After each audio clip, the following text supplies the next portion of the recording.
When Germany invaded Poland, the city of Warsaw became a place of fear. The Nazis forced over 400,000 Jews into a small area called the Warsaw Ghetto, a wall of bricks and barbed wire separating them from the rest of the city. Inside, children starved, families suffered, and no one was allowed to help them. But Irina Sendler, a young social worker, refused to look away. Using her job as a nurse, Irina got permission from the Nazis to enter the ghetto to prevent disease. But her real mission was to save the children. She smuggled them out in ambulances, toolboxes, sacks, and even coffins. Babies were hidden under stretchers. Older children crawled through sewers or secret tunnels. Each time she went in, she risked being shot. But she kept going, again and again.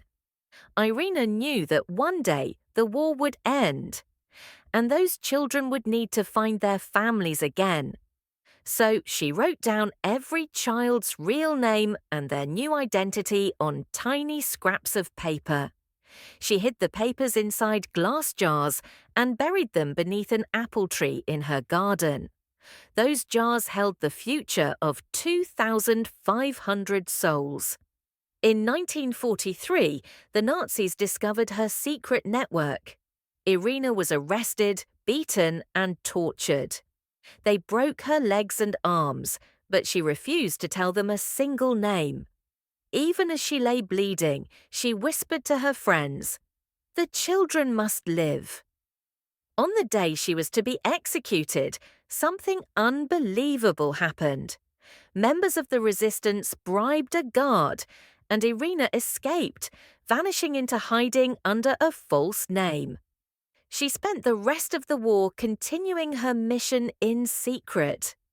When the war finally ended, Irina dug up the jars beneath her apple tree.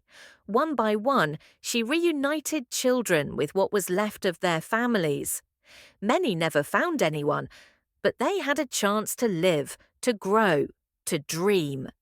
For decades, Irina lived quietly, never seeking fame.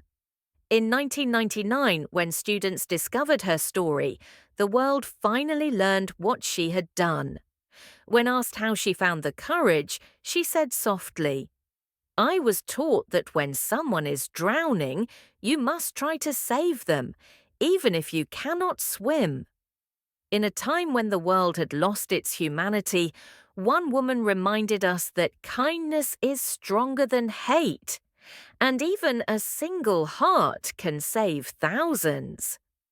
The world may know evil, but it also knows heroes.